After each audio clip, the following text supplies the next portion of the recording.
Assalamualaikum warahmatullahi wabarakatuh. Kami di sini akan mempresentasikan materi dari mata kuliah sistem operasi yaitu virtual memory. Kami di sini beranggotakan 2 orang.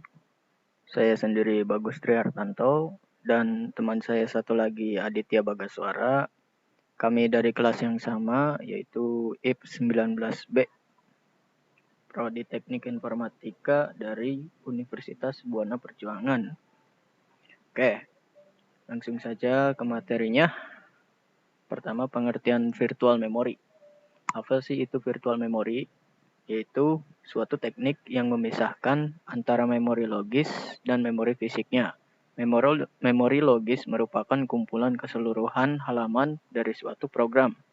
Tanpa memori virtual, memori logis akan langsung dibawa ke memori fisik, yaitu memori utama.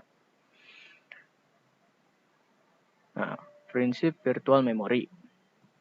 Prinsipnya itu dari memori virtual adalah bahwa kecepatan maksimum eksekusi proses di memori virtual dapat sama, tetapi tidak akan pernah melampaui kecepatan eksekusi proses yang sama di sistem yang tidak menggunakan memori virtual. Nah, apa saja keuntungan virtual memory? Yaitu di sini ada 4 keuntungan virtual memory. Yang pertama, berkurangnya proses I/O yang dibutuhkan. Nah, contohnya, untuk program butuh membaca dari disk dan memasukkan dalam memori setiap kali akses. Nah, yang kedua, ruang memori fisik menjadi lebih leluasa. Contohnya, untuk program 10 MB, tidak seluruh bagian dimasukkan dalam memori fisik. Pesan-pesan error hanya dimasukkan jika terjadi error.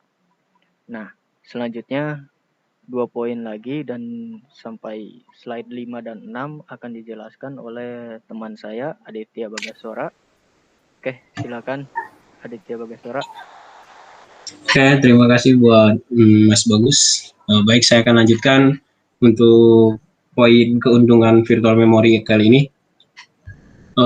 Untuk poin selanjutnya, yakni bertambahnya jumlah pengguna yang dapat dilayani. Bisa kita artikan di sini karena virtual memory mungkin lebih simple atau mungkin lebih ringan dipakai ya. Jadi kita bisa mudah menggunakannya. Gitu. Jadi bisa menarik beberapa pengguna untuk menggunakan virtual memory tersebut. Lalu meningkatnya respon karena menurunnya beban I/O dan memori ya. Tentu saja tadi sudah dikatakan pada poin pertama ini berkurangnya proses I/O yang dibutuhkan. Nah, di sini juga meningkatnya respon karena menurunnya beban I/O dan memori. Jadi memori utama nggak terlalu terpakai, jadi bisa lebih lancar untuk prosesnya. Lalu lanjut ke poin selanjutnya, yakni kerugian virtual memory. Nah, terkait dengan fungsinya sebagai memori, maka setiap melakukan login atau booting, sistem akan selalu melakukan inisialisasi terhadap ruang yang dialokasikan bagi virtual memory, sehingga berpengaruh terhadap performa awal.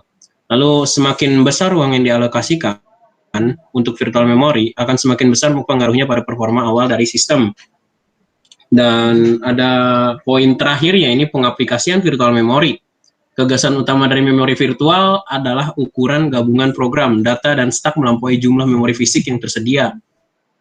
Sistem operasi menyimpan bagian-bagian proses yang sedang digunakan di memori fisik atau memori utama dan sisanya diletakkan di disk. Lalu ada virtual memory diimplementasikan dalam sistem multi-programming. Mungkin cukup sekian dari saya kembalikan kepada Mas Bagus. Oke, mohon maaf tadi ada slide yang belum saya pindahkan, tetapi Mas Adit sudah membacanya ya dan menjelaskannya. Oke, kurang lebihnya mohon maaf, cukup sekian.